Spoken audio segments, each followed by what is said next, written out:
Good evening from the Arizona desert. My name is Tom and I'm here in Phoenix, Arizona, and this is the daily DoorDash numbers from the desert.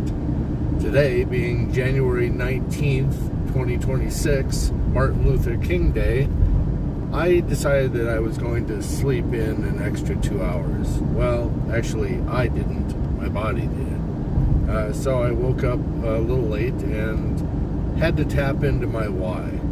The reason why I do DoorDash, because I'm a sole provider for my household. So I had to say, you know what, where I'd much rather sit at home and get some other stuff done, I decided I'd already showered the night prior to. So gather up my meals, jump in the car, and head on out.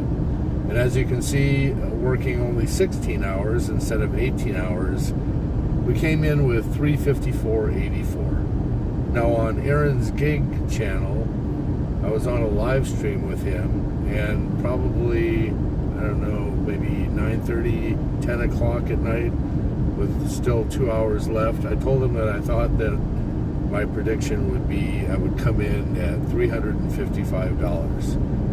Well, I guess I missed it by 16 cents. So, as you can see, you know, people think that I take everything. I do not. I declined a couple of jobs. They just have to work. My criteria, $15 an hour minimum, knowing fully well the DoorDash is going to keep me at $20 an hour, and a minimum of $3.50 going less than 4 miles. And if I do that, then I know that I will reach my goal of $360.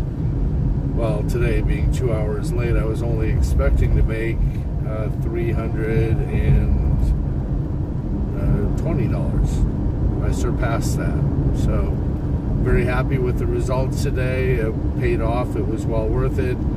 So we'll go ahead here during the recording and go ahead and take that out of the bank and put it into my bank.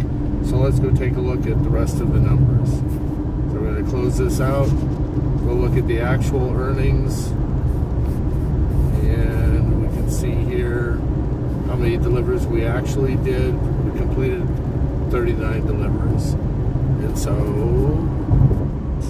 going into here, error from DoorDash still, have to go in the second time, and you can see that I worked only 12 hours and 25 minutes were active time. If we drop this down, we can see $123.95 was actually DoorDash pay, $230.89 was actually customer tips. I had one customer that I had delivered to the night prior, and one of my messages when I went up to the door was, I hope you enjoyed your ice cream last night. And they said, we truly did. And last night, they dropped me an extra $5 tip. Today, because of our communication, they dropped an extra $4. And I told them adamantly that they were the best. So going on over here now and taking a look at our ratings, might have to clean up any late times.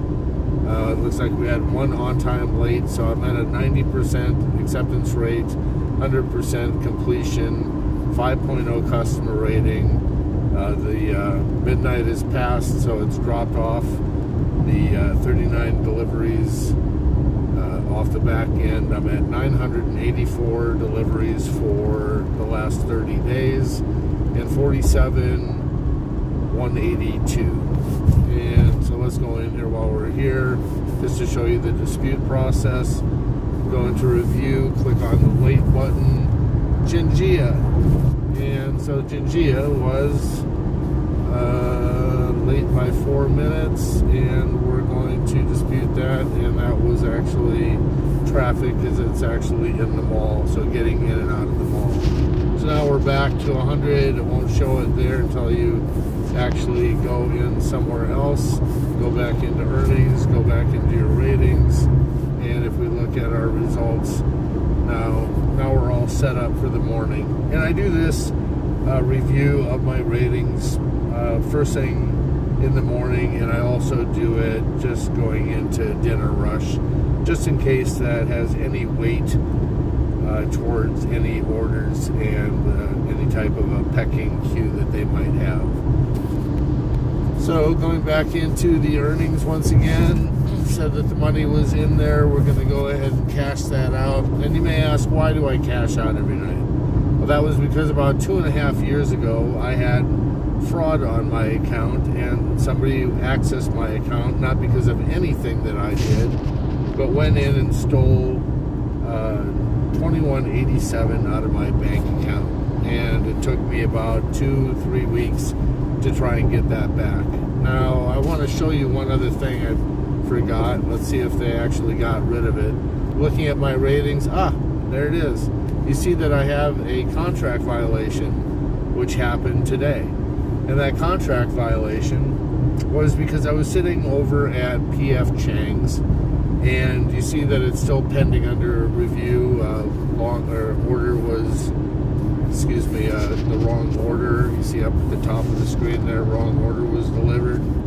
And so what ended up happening was I was the only person in the lobby, and I told him what the name was, and the gentleman came on out and he says, threw out my customer's name. He says, you're here for my customer's name. And I said, yes, I am. I got up and took the picture of the receipt, and I did not pay attention to the receipt to make sure that the name actually matched, because I thought, I'm the only guy here, here's the only order that they have.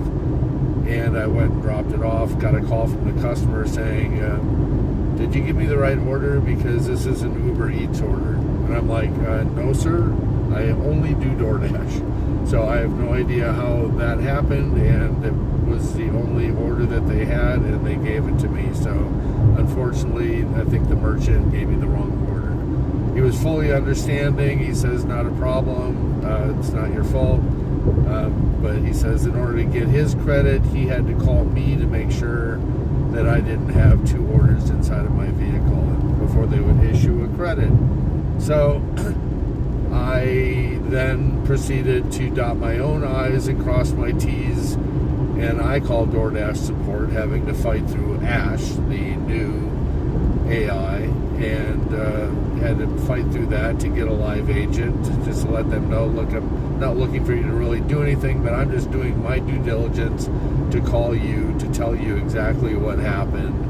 And then all of a sudden I got this notification after that phone call for the contract violation, which is fine, because what you have to understand is, because of the number of deliveries that I do on a daily basis, because I do anywhere between 35 and 50 deliveries per day, that roughly 2.5 days I roll through 100 orders, and therefore anything that I do, if I get a wild hair up my derriere and I decide that I'm gonna extreme cherry pick, it would take me 2.5 days to get right back to platinum status, because all of the declines that I did would eventually get pushed off, just because I went back to my original way of evaluating the orders.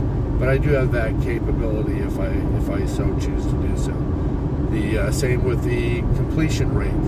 If all of a sudden I decide that I'm going to drop an order, 100 orders completed to get pushed out, again, roughly 2.5 to 3 days.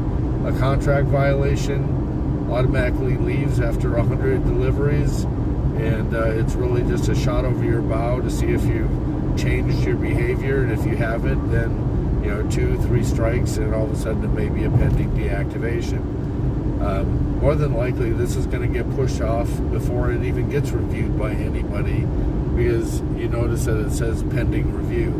Yes, I wrote a statement inside of there, and I always do regardless, and I probably only had less than 10 contract violations in over 47,000 deliveries. So I just wanted to show you, full disclosure, I too am a human being. I too make mistakes. I too have to go through this process of a dispute and go through the bells, dot the I's, cross the T's, and go do all of my due diligence in order to make sure that my account is always in good standing. So don't fret if all of a sudden something like this happens. You're human, you make mistakes, or maybe you don't, but I do. And And as a result, I have to go through this just because currently this is the only app that I'm signed up for. And I know maybe I should sign up for others, and they've got waiting lists, etc., etc. But I'll cross that bridge, I guess, if I ever do run into problems. So let's jump back to why I pulled the money out. I pulled that money out because I don't want anything to happen, such as what happened to Aaron's gig. He had money when he went through a deactivation, and they withheld that. And I don't want to be in that situation. Not necessarily because of a deactivation, but I just don't want DoorDash to control my funds. I'd much rather get $354 out of my full pay for the week, rather than all of a sudden expecting my lifestyle to be, in upheaval because DoorDash has a large sum of money that I would have to try and creatively come up with in order to pay bills or rent or any of that stuff. So I don't want that to be something that DoorDash has control over.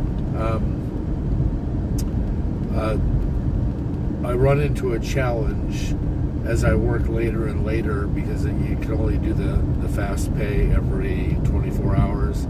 So as I'm out here later and later, like today is maybe 12:40 or something that I pulled out those funds. Some days I'm not going to be wanting to stay up until 12:40 in order to do the fast pay, so that I'll just roll it over into the morning. And on Sunday, I switch over the payout option over to the Crimson card, and I roll that money over into the Crimson card after my dash on Sunday, and then I just instant pay that out to my debit card. So just a little side note, I don't know if all of you have these funky zones, but this is something that they're testing in the Arizona market, and this is coming to you. They all look like hot spots, but these are actually our zones. And you'll notice, like for instance right here, this is just dead space in between. Now I have not fully figured out if I have to pause if I'm inside of that area, just because I don't want to get pulled into this zone here into North Phoenix. This is a zone that I currently do, which is Kierland. This here is Cave Creek, and this is another high-end area. This is called Scottsdale Arcadia.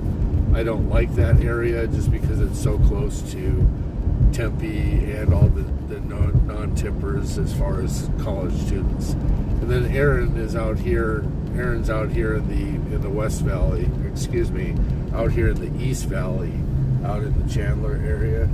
And you can see that's the distance. So hopefully by February, the two of us will hook up, and it's just a little hop, skip, and a jump. It's a 30-minute drive, but it will be well worth it, and I look forward to working with him. So kind of a long video. I apologize. You may have dropped off early, but I appreciate you being here and letting me talk as I just did a 30-minute drive home, because they left me all the way out at the tip here, and as a result, I have, just like you can see, I'm almost home, and this is a zone that I don't like to work in, but it's where I live. So with that, I hope all of you got home safe. I hope you were able to talk to some loved ones or be on a live, and keep the dialogue going, something to keep you going. I hope you made the money that you want to make, and let's go on out tomorrow. Let's go play this game again. Let's go make some money, and then let's talk about what you're going to do with that money. How are we going to free ourselves up from working when we want to work instead of working because we have to work? Let's change that paradigm. Are you with me? I hope so. With that, I'm going to say ciao, and you guys all have a great night. I'm going to go get some rest.